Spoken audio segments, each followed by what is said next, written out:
Hey guys, welcome back to कॉमशाला। I am Megha, channels host and your दोस्त। पिछली video में हमने डिस्कस किया CA, CS और CMA किसी कॉलेज से नहीं किया जाता, तीनों के अपने अलग इंस्टीट्यूट्स हैं। अगर जिन्होंने वो वीडियो नहीं देखी है प्लीज़ आप लोग पहले वो वीडियो देख लो, मैं लिंक डिस्क्रिप्शन में दे दूँगी।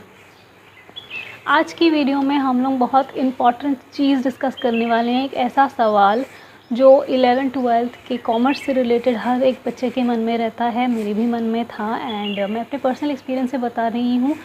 मुझे इस सवाल का जवाब कभी भी नहीं मिला उस वक्त एंड इसीलिए अगर आपके पहचान में कोई भी 11th-12th का कॉमर्स से रिलेटेड बच्चा है जिसको आगे CS या CMA करना है, उसके साथ ये वीडियो डेफिनेटली शेयर करें प्लीज़, उसको बहुत हेल्प होगी। तो वो सवाल जनरली रहता है, क्या मैथ ज़रूरी है? हमने मैथ्स नहीं लिया, अब क्या आगे हम लोग कुछ अच्छा कोर्स नहीं कर सकेंगे? इन सवालों के जवाब हम लोग इस वीडियो में बहुत डिटेल्स में डिस्कस करने वाले हैं और मैथ्स का कितना रोल है CA, CS और CMA में, ये पूरा अच्छे से हम डिस्कस करेंगे। चलिए डिस्कस करना शुरू करते हैं। जैसे कि पिछले वीडियो में मैंने बताया CA, CS, CMA तीनों ही 3 लेवल एग्ज़ाम कंडक्ट कराते हैं, तो मैं ये बात अभी क्लियर कर दूँ कि तीनों के ही सेकेंड और थर्ड लेवल में कोई मैथ्स नहीं है। हाँ, आपने सही सुना, CA, CS, CMA तीनों कोर्सेस के सेकेंड और थर्ड लेवल में मैथ्स नहीं है। अब हम लोग इन तीनों कोर्स के फर्स्ट लेवल को देखेंगे, उनमें सब्जेक्ट्स को देखेंगे, ठीक है। शुरू करते हैं CS के फर्स्ट लेवल से, जिसका नाम है CS EET, CS executive entrance test. पहले CS फाउंडेशन हुआ करती थी बट 3 फरवरी 2020 में CS फाउंडेशन को हटा दिया गया है और CS EET को ले आया गया है। ये बिल्कुल अपडेटेड इन्फॉर्मेशन है, इस पर आप पूरा रिलाई कर सकते हो, इसीलिए ये वीडियो ज़्यादा से ज़्यादा शेयर करें कि ये नया अपडेटेड इन्फॉर्मेशन सबके पास जा सके। CS EET में 4 पेपर्स हैं, business communication, legal aptitude and logical reasoning, economics and business environment, current affairs presentation and communication skills. And अलास इन चारों में कहीं मैथ्स नहीं आया। मतलब CS करने के लिए आपको मैथ्स की ज़रूरत नहीं है। अगर आपको मैथ्स पसंद नहीं है या फिर आपने मैथ्स नहीं लिया है 11th-12th में, नो वरीज़, आप CS आराम से कर सकते हो। ये पूरा ज़्यादातर थ्योरेटिकल सब्जेक्ट है, लॉ पे ज़्यादा फोकस है, बहुत ज़्यादा focus, in fact main focus law पे ही है। इसीलिए अगर आपको मैथ्स नहीं पसंद आप डेफिनेटली ये कोर्स कर सकते हो। अब चलते हैं CMA के फर्स्ट लेवल की तरफ, जिसका नाम है CMA फाउंडेशन। CMA फाउंडेशन में भी 4 पेपर्स हैं, fundamentals of economics and management, fundamentals of accounting, fundamentals of law and ethics, fundamentals of business mathematics and statistics. Fourth paper में मैथ्स आया, fundamentals of business mathematics and statistics. इसमें मैं पहले clear कर दूँ, फोर्थ पेपर 2 पार्ट्स में है, एक मैथ्स का पार्ट है, एक स्टैटिस्टिक्स का पार्ट है, तो दोनों ही 50-50 मार्क्स के हैं। मतलब कि CMA में फोर्थ पेपर में 50 मार्क्स का मैथ्स है। अब बताती हूँ कि इस 50 मार्क्स में कौन कौन से चैप्टर्स हैं। रेशियो, वेरिएशंस एंड प्रोपोर्शंस, मतलब रेशियो प्रोपोर्शंस। दूसरा simple interest and compound interest. तीसरा arithmetic progression and geometric progression यानी APGP। चौथा सेट थ्योरी। पांचवा indices and logarithms only basics. छठा permutation and combination only basics. सातवां क्वाड्रेटिक इक्वेशन ओनली बेसिक्स।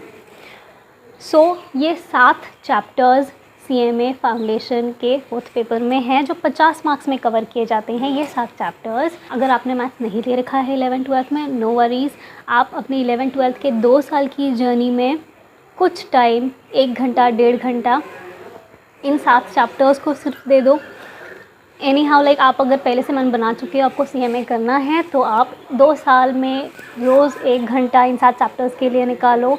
आप maths की बुक खरीदो, सिर्फ इन 7 चैप्टर्स को पढ़ो, यूट्यूब वीडियोस देखो, अपने कॉन्सेप्ट को क्लियर करो और आप डेफिनेटली CMA के एग्ज़ाम्स क्लियर कर सकते हो। आपको मैथ्स लेने की ज़रूरत नहीं है, इन 7 चैप्टर्स पे ध्यान देने की ज़रूरत है। इतना ही मैथ्स है CMA में। अब चलते हैं CA की फर्स्ट लेवल की तरफ, जिसका नाम है CA फाउंडेशन। CA फाउंडेशन में भी 4 पेपर्स हैं।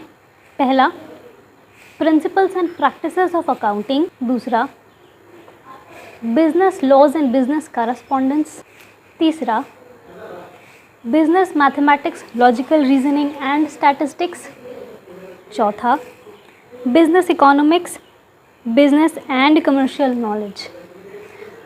एंड इसमें भी थर्ड पेपर क्या था, business mathematics, logical reasoning and statistics, इसमें भी मैथ्स है। तो इसमें मैं बता दूं, ये थर्ड पेपर 3 पार्ट्स में डिवाइडेड है। एक मैथ्स का पार्ट है, एक लॉजिकल रीजनिंग का पार्ट है और एक स्टैटिस्टिक्स का पार्ट है। तो इसमें जो मैथ्स है वो 40 मार्क्स के लिए पूछा जाता है। तो इन 40 मार्क्स में कौन कौन से चैप्टर्स हैं वो देखते हैं। पहला रेशियो प्रोपोर्शंस, दूसरा इंडिसेस एंड लॉगरिथम्स, तीसरा इक्वेशंस एंड मैट्रिसेस, चौथा लीनियर इनइक्वालिटीज़, पांचवा टाइम वैल्यू ऑफ मनी, छठा परम्यूटेशंस एंड कॉम्बिनेशंस, सातवां सीक्वेंसेस एंड सीरीज, आठवां सेट्स, रिलेशंस एंड फंक्शंस, नौवां basic application of differential and integral calculus. So ये 9 chapters हैं 40 marks में। तो अगर आपने मैथ्स नहीं ले रखा है 11th-12th में, तो बस इन 9 चैप्टर्स पे आप फोकस करो। जैसे मैंने CMA के लिए बोला, आप 11th-12th के 2 साल की जर्नी में बस इन 9 चैप्टर्स के लिए पढ़ाई करो। 9 चैप्टर पे थोड़ा ध्यान दे लो, उससे रिलेटेड वीडियोस देखो। वो कॉन्सेप्ट को 2 साल में तो आप क्लियर कर ही लोगे खुद से। उसको पूरा क्लियर रखो, आपको कोई प्रॉब्लम नहीं होगी, आराम से आपका CA फाउंडेशन क्लियर होगा। ओके, सो ये बहुत बड़ी डाउट मैंने क्लियर की, मैथ्स ज़रूरी है कि नहीं है। सो कितना मैथ्स है देखा हम लोगों ने।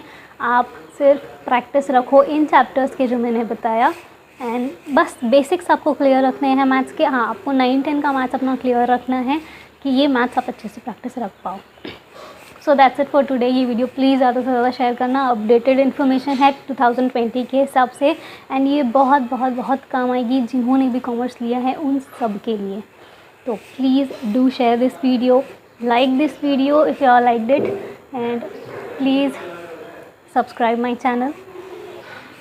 Thank you and keep watching. आगे मैं बहुत डिटेल्स के साथ आऊँगी। हर एक कोर्स CA, CS और CMA तीनों के लिए अलग वीडियोस बनाऊँगी, जिसमें तीनों बहुत इलेबोरेटेड वे में एक्सप्लेन करूँगी कि कौन इसमें एनरोल कर सकते हैं, क्या एलिजिबिलिटी चाहिए, कितनी फ़ीस है, कहाँ से कोचिंग लेना है, कितनी कोचिंग लेनी पड़ती है, कितना ओवरऑल एक्सपेंस आता है, और किस तरह से हम लोग इंस्टीट्यूट से कम्युनिकेट कर सकते हैं, एग्ज़ाम्स कब होते हैं, कितने घंटे का पेपर होता है, ऑनलाइन होता है, ऑफलाइन होता है, सारे क्वेरीज़ और सब कुछ हम लोग आने वाली वीडियोस में डिस्कस करने वाले हैं। Keep watching. Thank you.